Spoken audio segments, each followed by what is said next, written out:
at ya. Back at ya.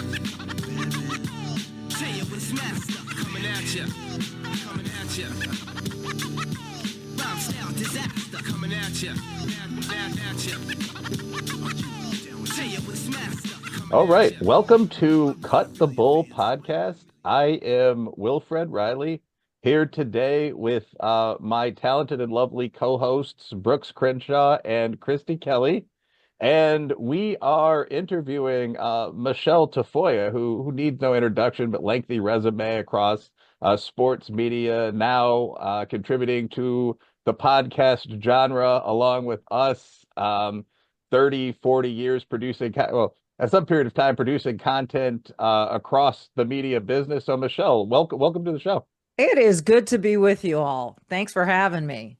And thanks for pointing out just how old I really am. I actually edited the last portion of that, but no, I've obviously observed a lot of the work you've done over the years. I'm a football fan here in the USA, so great to have you on. I see the honorary Tafoya Avenue sign in the background. Yes, that was the 45th season. No, the 35th season of Monday Night Football. Okay. And we had a game in Indianapolis and they put street signs up for us. It was very kind. That is a pleasant thing. So that actually kind of leads into the first question. I've gotten teased in our comments section a little bit for throwing out opening softball questions like, so how do you feel about the Democrats to Republican politicians and so on? So I guess the equivalent here would be, obviously, I mean, many people are familiar with you from very mainstream sports broadcasting, that sort of thing. What are you up to these days? Well, I'm doing a podcast. I left my job at Sunday Night Football. I didn't start with Monday night. I was on Monday night, moved to Sunday night for the last portion of my career. And I honestly loved it. I'm blessed. I worked Olympic Games, 5 different Olympic Games. I'd done the Final Four 5 times. I had done NBA championships. You know, it was a great job. However, or at the same time, I should say, I was feeling very strongly about stuff that was going on in America. And I'm a really patriotic person and was raised to really love this country. And what I saw going on, particularly post 9/11, really, that 9/11 spurred it. And then you see a lot of cultural shifts happening in sports as well. And you talk to a lot of different people. And everything I saw was pulling me toward talking about this stuff. And you can't do that when you're on the number one show in prime time. And Sunday Night Football was the number one show on prime time. Every single season I was attached to it. And you don't want to invite that controversy. And as a team player, I said, fine, I won't. But it got to be so much. My passion, my draw was so strong that I said, I'm gonna leave this. And my husband and I sat down and we looked at our financial future and we said, can we do this? Because I really want to do this. This is the stuff that matters so much to me now. And so I did. And the Super Bowl in February of 2022 was my last game. Yeah, I saw that game and I saw your commentary there, in fact. So I guess actually this is a question I didn't have in mind, but it strikes me as kind of important. And I mean, obviously, much of the panel here has a business background as well and might be interested in this. Simply put, why is sport and sports media so woke? I mean, I don't know a better way to phrase that. It seems like you're obviously ignoring the audience you have when you're doing that. And we've seen that a lot, actually, across sort of the bro and cis brands recently. Bud Light, their Bud Girl for the year, I believe, a year and a half back was male. You know, Harley Davidson managed to alienate about half their audience. Cracker Barrel actually is the Cracker Barrel. Yeah, they took the white guy and the barrel, let's say, off of their logo. It's just yellow and brown now. So why are brands like the NFL doing this? I mean, last thing, but I saw that this year they're spray painting "End Racism" in the end zone again. Oh, they are again? Yeah, there's a series of things. I think you can pick like "Yes, She Can." There's a whole bunch of these things, and they're all kind of cliche sort of left-centric phrases. Yeah. Why Yeah. are they going that route in professional sports and in sports media? I don't know at this point why they are, unless it's just this strong sense of needing to backlash against the current president and administration. And you look at the vote and you would think, and some, I think some cultural elements have shifted a little bit back toward the center. Um, Look, the NFL, the it has a lot of black players, and many of Okay, them never noticed. and yeah, NBA as well, WNBA as well. And they feel, I think, very strongly that they want those players to be able to express themselves. Um, I have no problem with expression. While I didn't agree with Colin Kaepernick and his kneeling, I wasn't about to tell him he couldn't do it. And all of the players who subsequently knelt, and we had to document it every game that it happened. Who knelt, who didn't kneel, who stood, who went. And it got a little exhausting. It got exhausting for the viewers too. We lost some viewership because of that. And you heard it from fans. They didn't like it. They thought, okay, you may feel that way. You have your beliefs, that's fine. But when I'm tuning in to watch a football game, I don't want a 25-year-old kid who's making millions of dollars to lecture me about being oppressed. So I think that was a reaction from the fans. I think some of that has sort of smoothed itself out over the last 10 years, 5 year or 5 or 10 years. But I don't know. I think it has a lot to do with letting the players in all of these leagues, the WNBA, they go out there, play wearing shirts at the All-Star game that say, pay us what you owe us. I was like, what are you talking about? Negative $4 million. Yeah, yeah. So I think that these leagues feel that they've got to let the players be the players. And I mean, the issue with that seemed to be that it's the fans more that are paying their bills, many of whom used to be players of some kind themselves. Totally. I have Yeah. a question along the lines. How much of it is is it player driven? And do you just not want to be that guy that's like, hey, I just want to play football? Because, who wants to be that guy? And I'll give you an Yeah. example. So my husband, he was born and raised in Compton. And when we got married, he said, I hate politics. I don't want to talk about politics. So I immediately thought that, he was, left wing, super left wing. And then I started getting like all this like QAnon stuff from him, and he didn't even know what it was. But he is so far right, way further to the right of me.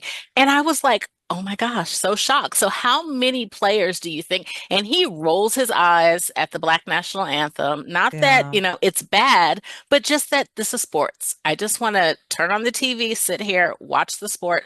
I don't want to see, stuff on the helmet and stuff in the end zone.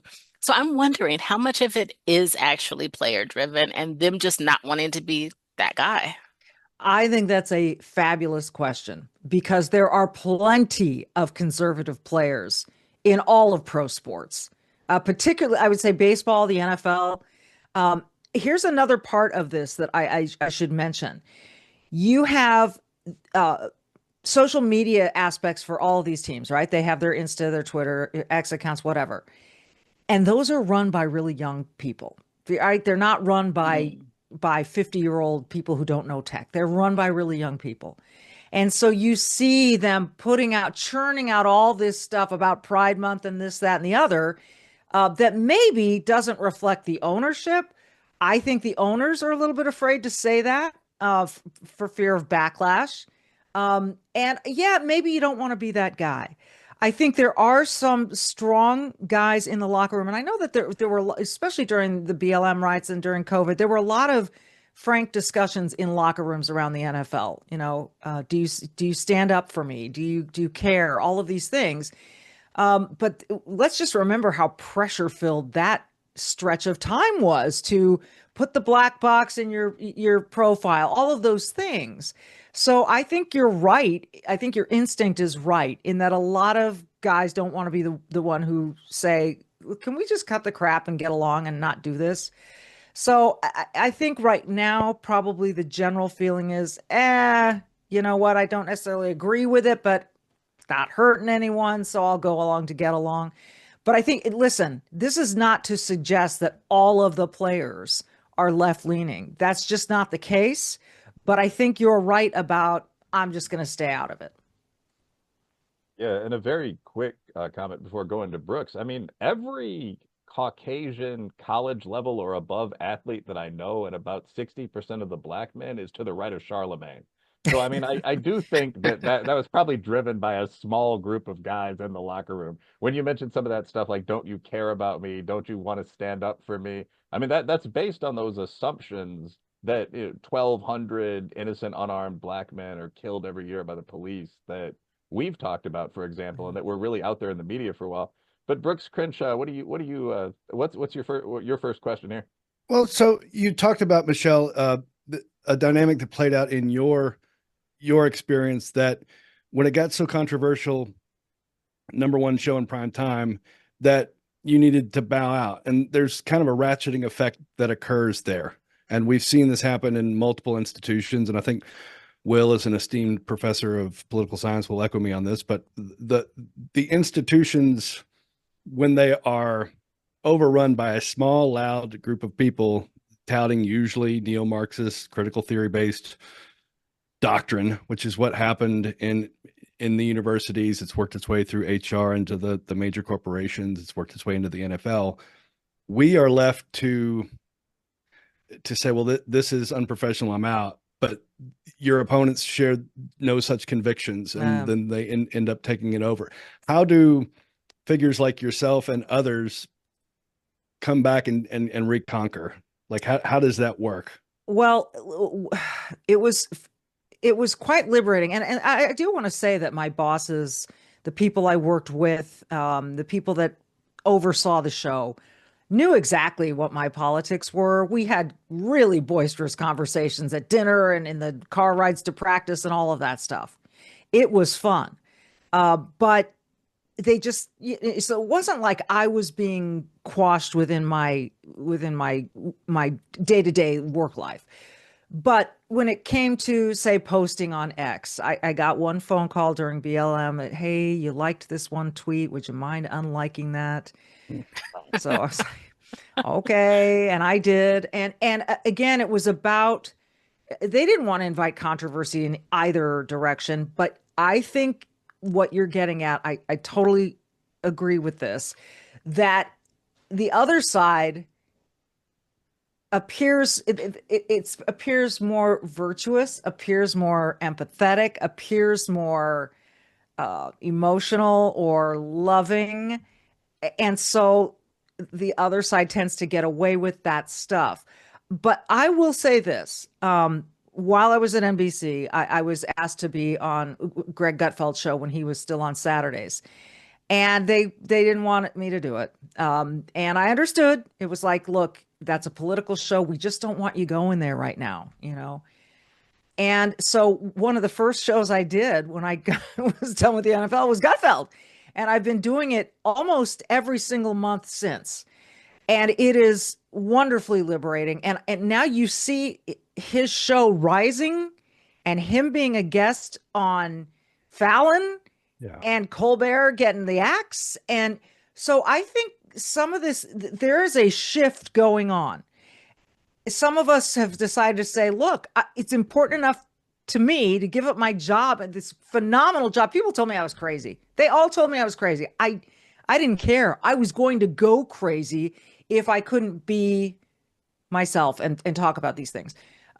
So I felt like it was worth that risk. Other people have felt that way too. And the more it sort of snowballs, you start seeing more and more people come to the table and start to voice it. And so I think there is a shift going on.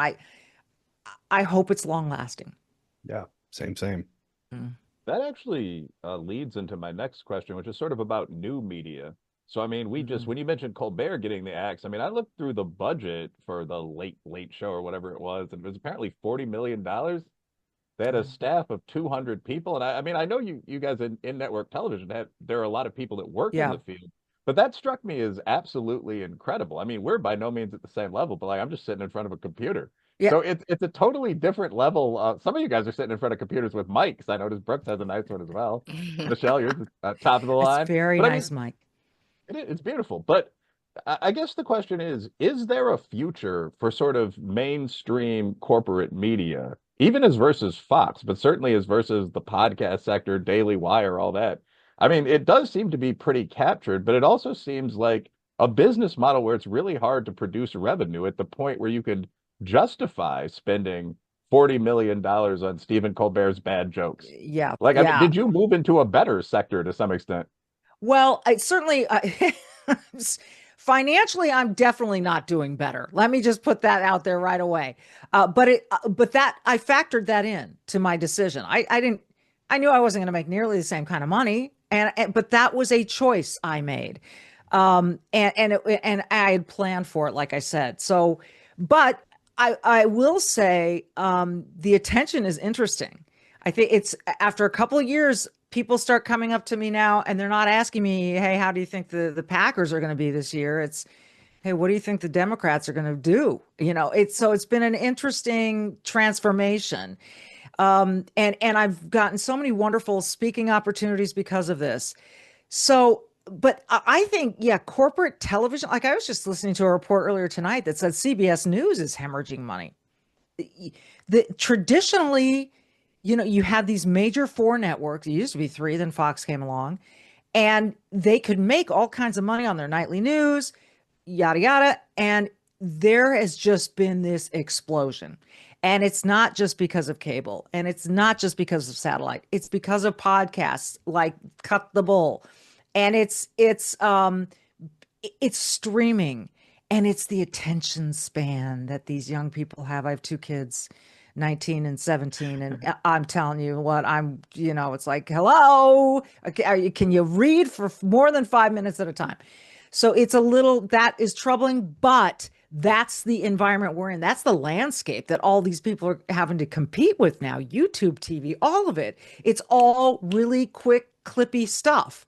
And I don't see how the corporate media is going to hang in. Yeah, and a lot of it's just relative budgeting. Like, I mean, it is fairly easy to make fun of alternative media. Like, I noticed I just hit my computer, and so you saw my board and for a second, like, what's what are you I guys just doing? thought I was drunk. I'm glad you Yeah, clarified that. just waving around. But I mean, at the same time, you can take something where the budget is $1,000 a month and make, say, $50,000 a month, and Mhm. it's really very difficult to go up against that, where the budget's 40 million, you're making 20 million. So Those I don't budgets see are going to that. change. They cannot sustain that. That's what one reason that live sports is still kind of king in television, because people do want to sit and watch a live event. But other than that, when I can, record stuff on my DVR or watch the clips later or go to X and find highlights, you know. Christy Kelly, actually, a question for you. Have you ever watched The View? Do I look like I can stand to watch The View? Have you ever That's what I'm looking. tried? You're an upper middle I've class woman. I've Like, never sat and watched an episode of The View, but I also don't turn my TV on really except for sports. Oh, So good there's for that. you. God, that's good. That's Yeah. impressive. What is there a intention behind that, or you just aren't a TV fan? Well, I grew up with four brothers and a dad, and I'm 7 years younger than my brother. So it was no, turning on, My Little Pony. It was no, you're going to sit here and you're going to watch the Dallas Cowboys and you're going to love them. And I do. So I'm just a sports girl, and I Right. don't have I'm a busybody, so I'm always working, doing something.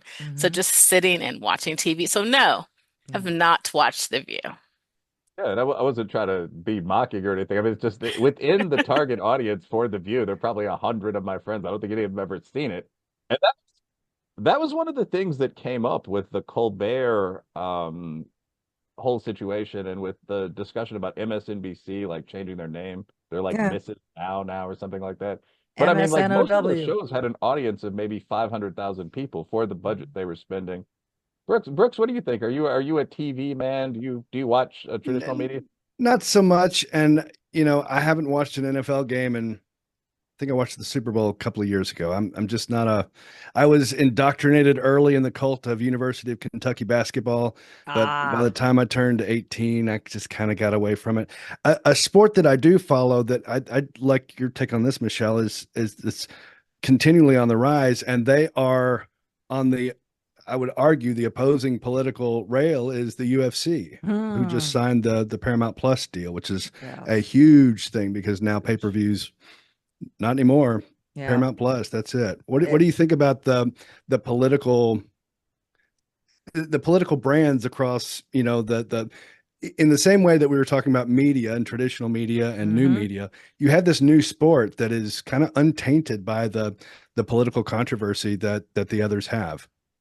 And there are also, it seems to me, a lot of athletes that compete in UFC that are from other countries that say, you Americans don't know how good you have it. That's right. What the hell are you talking about? What are you thinking? What are you doing? And then, of course, there's Dana White, and I think he sets the tone. Yep. Do you know, when I left, this is a quick side because of Dana White, when I left NBC and I did my first week of press, I did like Megyn Kelly and Gutfeld and Tucker, and he called me. Dana White somehow got my phone number. I guess he can get anyone's number. And he called me, and he was like, I am so proud of you. I can't believe you did this. This is awesome. Tell me how I can help you. He was great. So he is clearly extremely patriotic, concerned too about the country, and is firmly in Donald Trump's camp, right? So I think there's his influence. I think you're right about UFC. Boy, it is a growing sport. I have yet to watch one because I don't like a lot of blood. But but a lot of people do. And so, hey, there you go. It's out there. It's going to go to the White House now. And it's really interesting, though. You bring up Paramount Plus spending all that money on that sport. Yep. That's telling. And I was talking about that cultural shift with Gutfeld versus the other late night shows. You know, this is why other mainstream networks aren't opening the door to this is beyond me. Dana White strikes me as a guy that if he's in your corner, man, he is ride or die. Is that accurate? Yeah. I think, I mean, we haven't been in touch. I think his life has just exploded here. But I found that to be so generous. And Dana, if you're out there, I'd still love to host you on my podcast. I'd love to talk to you. I just think Michelle, you blew it because you just said you never watched a UFC match. I know. I watch it, Dana. What you I think you just blew that one. Oh, I don't know. That was dumb. That was really dumb. And then you had to go and magnify it. I mean, damn it. really He can try to convert her, you know. It's a Are challenge. you all for him. UFC fans? All of you? I'm a huge one. Yeah. Are you really? I'm a I casual love UFC it. fan. Okay. So tell me what, I want to hear from the lady first because because you're a football fan, as I will never not love football. What is it about it that attracts you and keeps you watching? Well, I'm a sports fan, so I think I like all sports, but UFC is just exciting. And then they have the Ultimate Fighter, the reality show. I think I like that even better because you get to watch the people from the beginning. Okay. Yeah, did I freeze? Okay. Yeah, you get to watch the people from the beginning and their evolution. So I love it. Well, you may have piqued my interest, young lady. Well, the thing that's so amazing about it is that martial arts has innovated more in the last 30 years than it has in the last 3,000 years. And so, like, you know, when I was coming up in the 80s and 90s, like, you had all these silos. You had Muay Thai and you had, you know, Taekwondo and you had Jiu-Jitsu. And they always talked about how this one would beat that one, but they never competed. But then in UFC, you had this laboratory. So for the first time ever, you're forced to put all of these disciplines together to see which ones really work. And what you find is that this works well against this, but poorly against this, but there's a mix of blended strategies. And so the entire sport has had to adapt to the point where, you know, the world champion 3 years ago couldn't win a fight. You know, there was about a 10-year span where you were upping the quality and capability every 3 years to the point where the world champ 3 years ago couldn't even compete 3 years from now. So that's what I Wow. love about it. It really was, because that's free markets essentially. It was a market in place. So And yeah. this is That's actually a fascinating. sport where Black people had to evolve because early in the sport, no, seriously, Black Oh, I know. people Yeah. would come on and me and my husband would be like, oh, he's going to lose because they would mostly be pure strikers and they wouldn't necessarily be Muay Thai artists or, one of these other disciplines. Sort of So scrabblers. they had to evolve and learn the martial arts discipline. And now, it's more even. But early on, yeah, the pure strikers are not always the ones that are going to win. I have a It's a mix question also. about it. Like If the UFC oh, has all the people from around the world that have a sort of a warrior tradition. So I mean, yeah. like the toughest people, if I had to pick one group, are guys from like the Caucasus Mountains, Kazakhstan. you know, Yeah. coming down and it's 6'5". Like, I mean, it's an interesting mix. To me, the best era of UFC fighting. I'm a more casual fan than Brooks and Christy, but was maybe 5 to 10 years in the past because you got to see the different styles where you'd literally have like a karate guy against a guy that went to the ground a Mm. lot. And now it seems like they found one general style that works pretty Yeah. well. Like hit a couple Equilibrium. times and Okay. you go to the mat. So like the Okay. last big fight was just two guys wrestling for probably 75% of the fight because that's what's actually going to be effective a very large Interesting. percent of the time. You guys have me, you might be just swaying me over to the UFC audience. I do have a question for you three about this because one of the reasons I think it might have been gaining in such popularity, and maybe I'm crazy, but I think for a long time, and I like I said, I have a son who's 19, and there's been all this toxic masculinity kind of talk and all these, let's slice up masculinity into all these gradients and you're too masculine and you're not masculine enough and you're a soy boy and all this stuff. And I think that there are genuine like animal instincts that we all have. Like I would throw myself in front of a train for my child. Okay. And I think that men have some very natural instincts that they want to exert and express. And I think that those had been sort of shoved down and suppressed. I don't want to say oppressed, but just don't be so male. Don't be so toxic. And it almost seems as though people are finally going, screw you. I'm going to be strong and masculine and fierce. I don't know. Is that dumb? No. So I actually think there's a really important point there, which is that, and this is something I would even critique Christianity about, but certainly like woke nonsense takes this to a crazy place. There's this idea in human thought that being human is bad.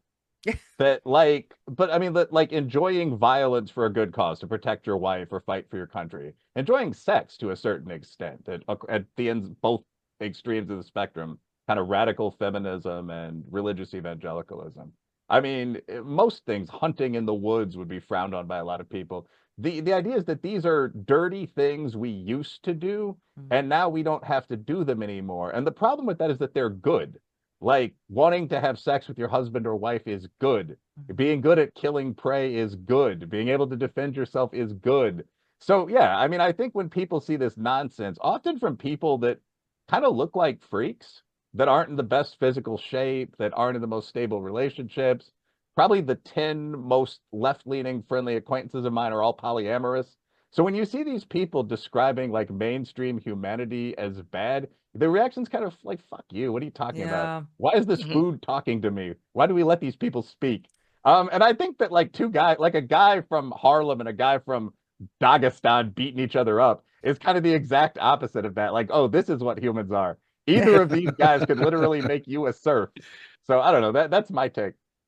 Well, that Yeah. that perspective that you mentioned, Michelle, just doesn't take into account where infrastructure comes from. Like all of our roads, all of our, septic and sewage and plumbing and everything is largely built by men. Hmm. And these are largely people that think that food comes from the store and water comes from the tap. And often they will straw man. They'll point to something and say that is masculinity in the same way that they've pretty much called any woman who's trying to uphold societal norms as a Karen. Yeah. They will point to an Andrew Tate and say that's masculinity. And I don't believe Andrew Tate is proper masculinity. I believe Well, that's kind of he's what traditional men have right. had a great deal of contempt for. Like it's a very old archetype, like the dude Yeah. living in the Precisely. Yeah. big house with all the women that don't really like him. Oh, it's So I mean bizarre. that's not something guys react positively to usually. Well, and it's not normal. So it's not the average dude, right? Right. Well, again, actually, that's a very important point. Like, so this is where I think the Tate, and I want to hear Christy's take on like the manosphere, which I don't think will be kind. But Oh, I mean, God. Yes. this is actually another very important point. Like, all of these guys, like Andrew Tate, do this sort of fake Alexander the Great shit.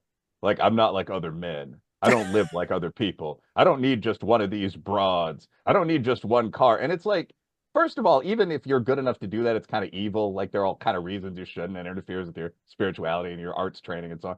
But like, most people can't do that. And I think that's something the manosphere kind of ignores. That if you're an insurance executive named Doug who lives in Iowa City, cheating on your wife and trying to give yourself the Andrew Tate life is just a great way to wind up in divorce court, losing everything. Yeah. Guys A need to mattress know in an not to apartment. do this. So there does need to be that healthy masculine counterpoint. I think we're lacking that between kind of rad femme and guy who's a literal pimp. Right. Christy, though, what do you think? What's up with the men these days? Yeah, I think Brooks and I talked about this Andrew Tate thing before. I see no redeeming value in Andrew Tate, and I definitely believe that conservatives on the right who have propped him up are going to look back and just be like, oh my God, we sounded like idiots. But before I forget, I also think the rise of the UFC also has to be contrasted with what's going on in boxing. Like, who is the heavyweight champion right now? I have no idea. And That's a I watch great boxing. I point. love boxing, but I Yeah. think as that's kind of, been going through its struggles and declining, UFC and Dana White pitted himself right up against them. And every Saturday, my husband and I were still on the couch, and my husband's like, okay, flipping back and forth like boxing and UFC. And I'm always like, no, UFC, and unless it's Tank or one of the middleweights, we're not choosing boxing over UFC most nights. So I think that is also something that is why UFC has propelled. It's a really good point, and I think it's because they split up all the belts. Like there wasn't just one belt for boxing anymore. It was like all these different belts, and it just got too confusing and too muddled. And I bet a lot of the athletes who might have started thinking I'm going to be a boxer are going, why am I doing that? Let me go to the UFC and see what I can do there, because I think a lot of the skill set is similar. Well, it's also the idea of being the best in the world, right? Like if you're a basketball player, I mean, so like I'm Michelle, I'm sure you know this, but like for basketball, I mean, you've got in America, unless you go to Turkey, you've got the NBA, the best league in the world. And if you manage to make that, if you have a good enough college career, I mean, you make millions of dollars. I don't know what the rookie minimum is, but the league below that, I think it's the NBDL right now. It used to Yeah. be the CBA. Like I've known people that played in it, and you make like $60,000 a year. You're Yeah. riding on buses. So it's this whole idea of there's a dramatic disparity between the best and the next best, and Mhm. everyone tries to be the best. Like most of the boxing promotional leagues, I don't even know what they are. Yeah. So that's a branding problem. That's exactly what I'm talking about. They have just completely sort of uh cannibalized on their sport, and the timing couldn't have been better for UFC. Oh yeah. Now, Michelle, actually, that's a segueing back to the masculinity topic a little bit. I mean, looking at these notes over to the side here. I mean, you actually drew some attention for discussing gender ideology and kind of the trans issue. What's your position on quote unquote trans women or biological men in women's sports or in sport in general? No, no, and no. That's my position. Get the hell out. And I've had this conversation with so many people. And initially, when I started speaking out on this, some of my friends were like, "Oh my gosh, you're anti-trans, you're transphobic." I'm like, "No, no, no, no, no, no. Let's not conflate these things. If you want to go live your life as a trans woman or a trans man, go do you. But there's a reason we divided sports into two divisions to begin with, men versus women. I mean, it's the same exact concept as weight classes in boxing or wrestling, as age groups in Pee Wee football, all of that. It's a fairness issue. There's a reason that men do all the building of bridges and roads, most of it, because they're strong. They're physically more capable. It's just a biological certainty. And these people that I see on CNN who are like, well, we do need to do more studies because if they start the hormones on September 8th of their first year on Earth, no, no, no, no, no. It's about chromosomes. You're either XX or you're XY, as my good friend Jen says, and that's it. It's as simple as that. And now we're starting to see, World Boxing came around now. They're going to implement this test. You're not going to have a repeat of that trans woman in boxing winning. You're not going to have that again. And that was so awful. I couldn't, I can't, just as you said, they're going to look back and say, how do we, support this Tate guy?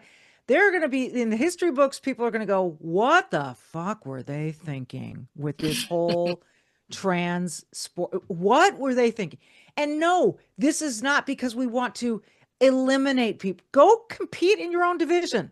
Compete in your own division. And if you're not competitive, guess what? Join the party, because the vast majority of people are not going to make it to the NBA, to the NFL, to the UFC. They're not, unless they're super, super excellent. And that's a very small pool.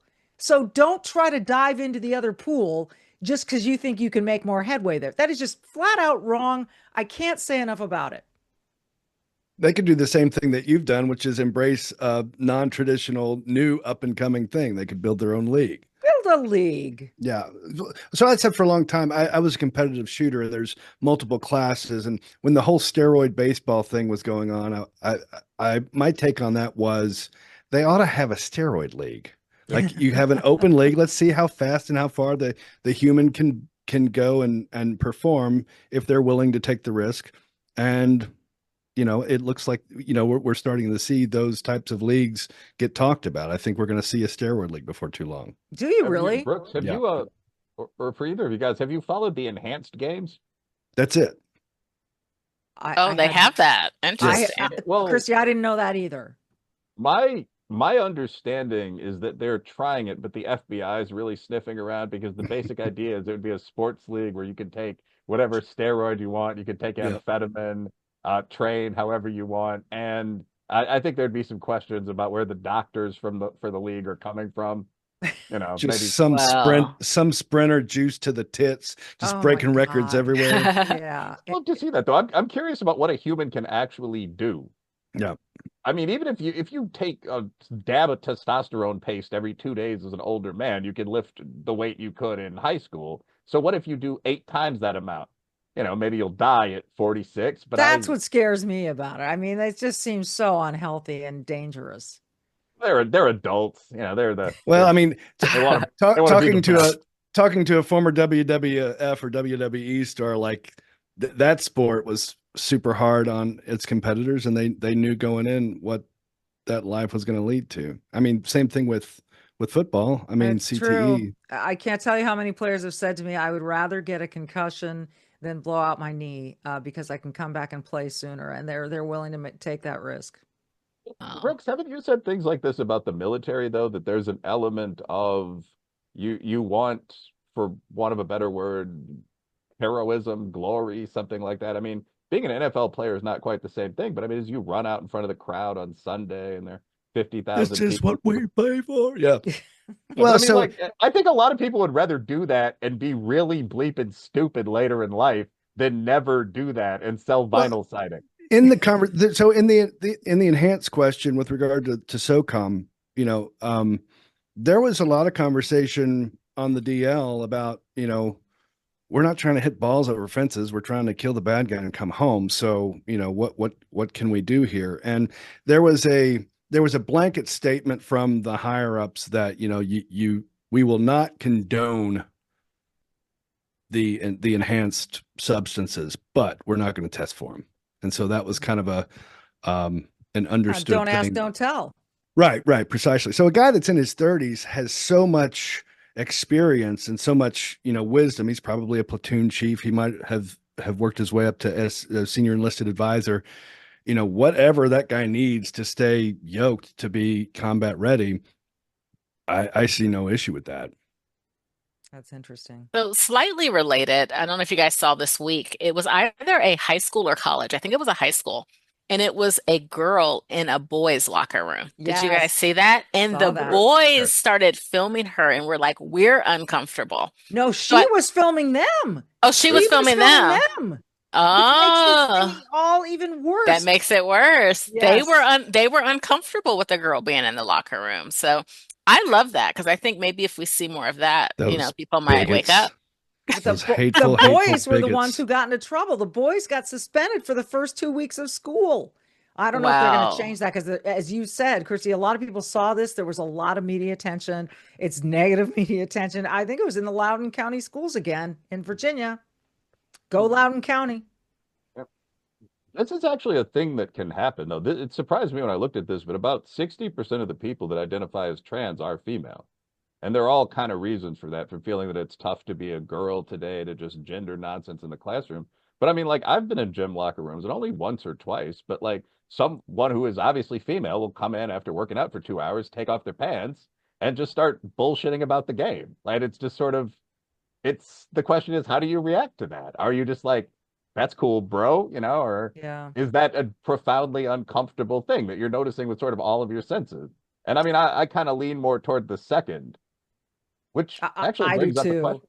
I do too. I remember the first time I went into a locker room as a reporter, and it was quite something. And, you had to train yourself on how to act, where to put your eyes, and, when to turn your back, and all those things. And, it didn't occur to me that men would ever be uncomfortable with that. But I can tell you that they were. They didn't love that female reporters got to come in there. And we were all, oh, well, we need equal access, yada, yada. So I think there is legitimate reason for both sides to feel uncomfortable when the person of the opposite sex just comes in and disrobes in front of them. That actually leads to a question for you and for Christy. Like, I mean, Michelle, you said that you object to, obviously, men and women's sports is where this would most often come up. You also see some quote unquote trans men that are really juiced up on T, as it's called, and that are trying to compete in men's leagues, riding the bus with the guys and so on.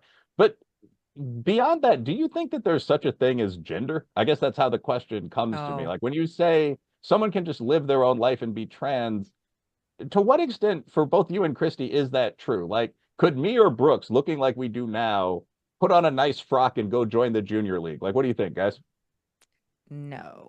But that's just me. Christy, you go first. You take You this. know, Christy, you know who I Christy, just go. heard in my ear? I heard how would Shamika have answered this? And it would have been hilarious. So shout out to Shamika, the old host before me. Give it a shot, yeah. But no, there is Gotta be no fucking kidding.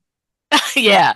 No, there's only a man or a woman. Now, I think I'm not transphobic. I'm definitely not on that list, unlike some of my other co-hosts. There's a list, Michelle, that they put you on Oh, yeah, when that's they right. consider you to be transphobic. Oh, Um, I am not on wow. that list, but Okay. some of us on Cut the Bull are on it. But I would say if you're an adult, it's perfectly fine, but you're never going to be a woman. You're a Precisely. man who likes to dress up like a woman and put on the heels and put on the makeup, but it doesn't make you a woman, and I'm never going to call you a trans woman. Right. I mean, I'm with you. I think we're all in the same boat here that you do you, right? But Mhm. as the great Dave Chappelle says, to what extent must I participate in your self-image? Exactly. Exactly. And when you start forcing us to use your pronouns and you get militant about it and you threaten to sue, or these laws are created that if you misgender somebody or dead name somebody, you're going to jail or you're going to be fined or whatever. I mean, that is insanity to me. Like, give us a break. Most of us live in a certain world, the kind of the real world. And the ones who want to just argue about, you need to call me by my correct pronoun, that's not the real world. I mean, it's changing language, it's changing viewpoints, it's changing instincts, it's changing all of this stuff. And so I really have a problem with that. No, you couldn't go just put on a dress and say, see, what I always argue again, and I'm sorry if this is graphic or whatever. uh Leah Thomas never got a period, never had to compete with menstrual cramps, never had to worry about the boobs and how that might affect his his sleekness in the water. None of that. So give me a freaking break. It is not equal. It is not the same on many, many, many levels. But I think those basic ones, Leah Thomas isn't going to an OBGYN anytime soon. Yeah. And I think that was one of the most surprising things about the entire Leah Thomas situation. Like that was one of the things that piqued, quote unquote, a lot of people, where you're watching the women's swimming natty on ESPN, which I actually did. And all of a sudden you zoom over to lane 4 and you see that there's a 6'4" guy who used to swim for Brown just standing there. There's been no body modification, anything. And the question is this a Monty Python skit that I somehow missed, or is this real? And you realize it's very real, and the guy wins the race. Yeah. So that I think was one of the things that really, in Americas versus the UK, kind of broke the water, no pun intended, for a lot of people. Yeah. So it was so visibly shocking. And especially when they got to the medal stand and you're just looking and you're going, okay. I mean, it's absurd. It really is absurd. Oh, what you're describing is really like agitprop and struggle sessions, right? It's the you will call me by the pronouns, you will, and the threats are there. But like this is informed by critical theory. Like their source code is, particularly critical queer theory, is dismantling all societal norms on principle. And so the Qs have largely used the Ts as a battering ram to assail societal norms, whether it's women or men and women's sports, or the restroom question, or the kids bathing suits at Target, or the gender affirming care for the kids. I mean, there's a whole lexicon of critical theory literature that informs that, and what we're seeing is it's playing out, and most people have no idea that that's what it is. And I want people to know that's what it is, and that you don't have to go along with it. That's the other part of this equation, that it doesn't make you just, oh, but I'm empathetic, and the empath in me says that if you're really a feminine boy and you can't compete with the boys, then why not just play with the girls? Well, that's one thing on the playground. It's another thing when we get into real competition where, people are earning scholarships, all the rest. We've talked about this up and down. It's this need to be like supportive and, but at the same time, look who you're not supporting. You're not supporting all these other girls who are being impacted by this. So you're just, oh, but this person's the word is marginalized. And it's sort of like, well, when do we stop bending? As you keep rewarding the marginalized, you're going to see way more marginalized people. Like, I feel marginalized. You know why? Because I know that blonde sports reporters make more money than I do. And women with bigger breasts than mine make more money on television than I do. So I think, the gender affirming care that I want breast implants to affirm that I am truly a woman with big breasts. And I think the government should pay for my breast augmentation to affirm my gender. That's what I say. Breast My impression. God. By the way, a quick comment before moving around to the panel, but I actually pulled up the what Christy was referring to. I think Michelle is on this as well, but it's called Versus Transgender People. And so if you Google Wilfred Reilly versus transgender people, you'll see that some nut has put together a whole, like, everything I've ever said where I'm like, gender is nonsense. So for the other two people on the podcast, you can make it too. Never doubt, go hard, keep training, keep saying what you believe, and it's going to fucking happen. But and we're here to support you. Thank you. My final question, Michelle, would actually be about some of the backlash to a lot of what we've been talking about. I mean, you talked about it, as a businesswoman in a different career, experiencing so much of kind of the woke nonsense that it actually led you to change paths. And we've gone through gender ideology, all that sort of thing. I mean, I guess the question would be, how do you feel about the backlash to this that we're seeing now, which I talked about a little bit on your podcast, which often seems almost as crazy. There's a petition. Go ahead. Keep going. Sorry, there's a petition online that I saw today, and this isn't the first time, but arguing that the 19th Amendment should be repealed. So women shouldn't vote, quote unquote. There's a viral discussion going on Twitter in particular right now because a young couple that involved a black guy, actually an athlete, and his Caucasian wife, they posted their wedding pictures, and people from both races are responding underneath by saying this is terrible. This isn't what grandpa fought for. What's your take on kind of the right wing backlash to a lot of the problems in society, and how can that be handled, trained, whatever? First of all, I'm not convinced that it's real. Yeah. I think that there are a ton of bot farms out there that are going to try to make the right look just as loony as they can make the left look.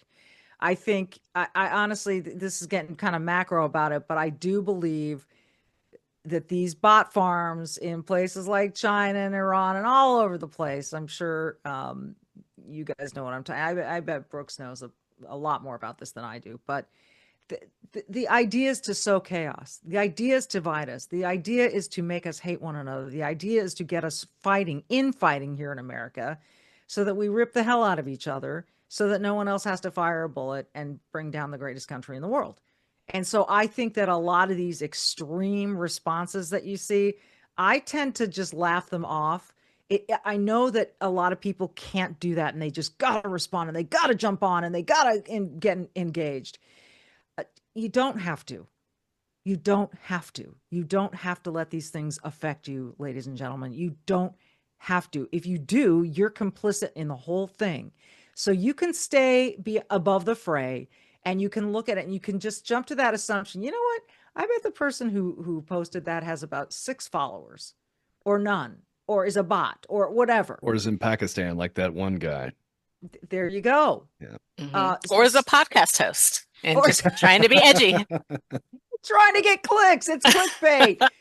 No question. I mean, you kind of think that about Tate. You think, is he doing this just to be famous? Is he, because it's humanly possible for someone to be that grotesque, but actually, yes, it is because there's Gavin Newsom. But anyway, I'm not convinced that it's all real. And that's my story and I'm sticking to it. All right, Christy, it seemed like you agree with that. So when you look at these guys online, and I think Michelle and Brooks were referring to like Red Pill Media, one of the largest like alt-right content networks that turned out to be based in Lahore, Pakistan. And I'd say that's probably it's not like universal, but it's pretty typical. But Christy, what do you think about this? The alt dissident quote unquote backlash? I see where they're coming from, and let me say the perspective that they're coming from, even though I don't agree. They're going back to this, homestead, idealistic trad wife notion. And ideally, if the man and woman are one, then they should have one vote and the woman doesn't need to vote because her husband they'll vote as a unit and her husband will cast the vote. Or they're going towards women are messing everything up because they're too liberal and because they're not listening to their husbands and they're going in there and they're voting the wrong way and their husband never knows. So some of them are real, most of them aren't. But an interesting story, there's this prominent politician, I will not name them, in Arizona. And before she thought about running for office, she said women shouldn't hold office. And now she's a little bit older and she's running for office. So it'll be interesting how she spins that, something that she said, maybe trying to be edgy on a podcast. Maybe she was young. Maybe she was buying into this whole trad wife, young thing that the girls are doing. Who knows? Wowza. Right, Brooks, you actually do have some military intel experience, quite a bit of it. What do you think about these guys online saying that the great racial groups in America should come into conflict with one another? Are these real people? Or any of them based here? What do you think? I certainly think there's a lot of artificial, bot farms and the like. There's definitely an interest for that to be the case. There's also like some actual influencers that we come to find out recently were actually funded by Qatar and Iran. Nick Fuentes and what was the other guy? So when those things come out, it's like, okay, well, that's another angle to achieve that goal, is to co-opt an existing influencer. Also China's admitting, not to jump in, but Nick Fuentes is a Mexican white supremacist, which is funny. it takes all kinds, Will. They're doing the dirty jobs that Americans just won't. Sometimes white supremacy's got to outsource, baby. Right. But you were talking about China a little earlier, Michelle, and you've done a lot of really great content on China recently, having some great guests on. As a military guy, I was focused more on Iraq and Afghanistan, but I spent some time looking at China as well. But my big wake-up call was in state government. I was a director of research for economic development in the Commonwealth of Kentucky for the previous administration. It was a Republican administration. And so all the appointees were Republican, but there was a stark dividing line, even in the cabinet, between Republicans that were very pro-China business, and the rest of us, a lot of whom had either State Department or military background, that were like, hey, they're a near peer adversary, and this is a strategic approach. And that kind of mirrors the national stage, in which you see the divide between, say, a Mitch McConnell, whose wife, Elaine Chao, is a prominent Chinese family. And that's definitely a conduit of Chinese business into the U.S., particularly through policy. What do you think about, we're all kind of semi-right leaning folks here. What do you think about that dividing line in the Republican Party on China? It's fascinating to me, and you sound far more well-read and immersed in that than I can claim to be. But yeah, there are divisions in, you talk about the divisions among the Democrats, there are divisions among Republicans too. Like this whole TikTok issue, right? We're going to ban TikTok. We're banning it. We're going to sell it. And now the White House has a TikTok account. So I'm baffled by that. And now there's that old phrase, keep your friends close and your enemies closer. Yep. So I think there's some truth to that. That's what I always come back with when people say, oh, Trump is cuddling up to Putin. No, he's probably playing him fairly smart, even though Putin is this evil, disgusting man. I think there's a method to this. I think that's what Trump does. And so maybe there's some grand strategy behind this that I'm just not smart enough to see, or I don't have the secrets, but it really is interesting. I just have such a problem with the human rights issues in China. And that to me kind of trumps everything. But there are so many layers to this relationship. But ultimately, I see China as wanting to rule the world, wanting a communist society, to be the global power, and that scares the shit out of me. And they're naturally aligned with the Democrat Party with regard to social credit scores, surveillance state, et cetera. I mean, we saw that during COVID. So China has the prototype for a larger system that mimics that social credit type thing. So yeah, I'm troubled when I see division in the Republican parties along China because of how aligned the Democrat Party is. So we're fractured when it really counts. That's actually an interesting point, in that China is a left-wing fascist society.